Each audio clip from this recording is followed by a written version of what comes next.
Steve Milhausen here at the UFC on Fox 2 press conference. We are here with Chael Sonnen, who will be facing Mark Munoz on January the 28th. Chael, how does it feel to be in Chicago? It feels cold. This state is freezing. I should have brought a jacket. Well, you only got the hoodie. You should have brought the hat. And on January 28th, now bring the hat, the hood, and the gloves. Yeah, I think I'll take you up on that advice. I wish I had it 2 days ago when I boarded the plane. Now, facing Mark, was there any reluctance taking this fight, considering you guys are under the same management team and you guys are friends? Well, there's no reluctance. I mean, you compete with whoever you compete against. I mean, they don't even need to tell me an opponent. Tell me the weight class and the date, and I'll show up. Now, was that true what he was talking about earlier, that he legally put a hold on you when you guys fought each other? I think he was saying that I put a hold on him. I don't know. I mean, we could look at the footage. We could look at the match. You remember even the match happening? Yeah, I remember the match. Yeah. Mark was a great wrestler, man. He was so good. And especially that year. He went on and won the national championship. So, yeah, he wasn't floating under the radar. I knew who he was. Yeah. What did you think of his performance against Lieben in November? It was good. He won. Lieben's a tough guy. I thought he looked good. I thought he looks better and better all the time. Is he the most complete fighter that you have faced in the UFC? Overall, because he's very improved stand-up. He's been knocking people out. He's got great wrestling.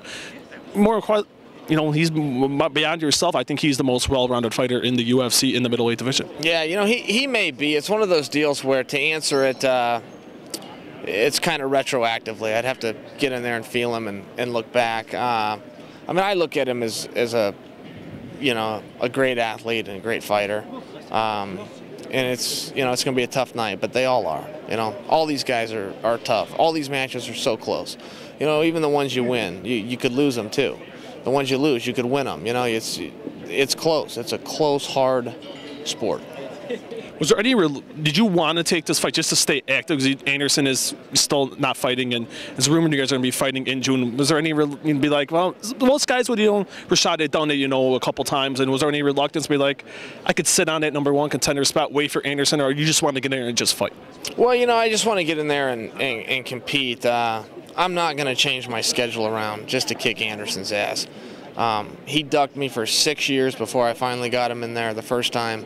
And he will duck me for the rest of his life. I can assure you, Anderson and I will not rematch, ever. Under any circumstance will he get in that ring with me again. Why do you think that is? If you don't know, you shouldn't be the reporter. I do know, but some fans may not know. Well, then they can look into it. What do you think of right now? He called you nothing at the MMA Awards. He said Chael Sonnen is a nothing. Yeah. What do you make of that assessment, of him saying that too? That is not true. That is not what he said. I watched him say. He said Anderson, Chael Sonnen, nothing was the headline in the article. Yeah, that's not true. What do you think of him just as a person now? I don't like him. I don't like him as a person. But I don't wish him ill will. I don't hope he has a bad life. He's got kids all over the place, and I hope he sees them and plays with them and has a healthy body and. I wish him no ill will, but professionally and sportively, I'm not going to sit around and pretend that he's something he's not. Mark has been training with Anderson Silva. Do you think you can learn anything from, maybe see some tendencies in Anderson Silva facing Mark Munoz? I don't know. I think if I want to know about Mark, I'll just sit down and watch some footage on Mark. I think that's probably the best way to learn something, is just watch some of Mark's matches. How do you see the fight playing out on January 28th? It's a good, hard match. It's as hard of a fight as I could pick out there. Listen, I don't really care about the fight. What happened is Anderson didn't want to fight me, and he didn't want to fight Mark. And his goal was to get us together to eliminate one of us. And the only thing that bothers me is that Anderson got his way.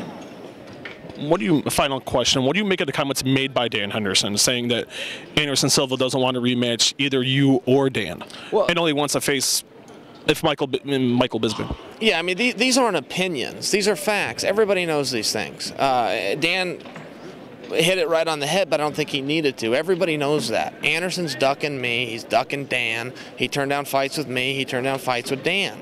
They tried to put those together, and he said no, flat out. I stood up and challenged him in front of the world. He said everything in the world but yes.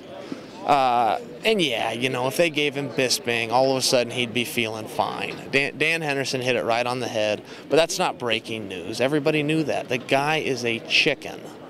You're gonna make another challenge because you said the challenge had expired. No, No more challenges. I'm done with Anderson. Mark my words, we will never fight. Thank you for the time, Chael, and good luck on the 28th of January. Thank you.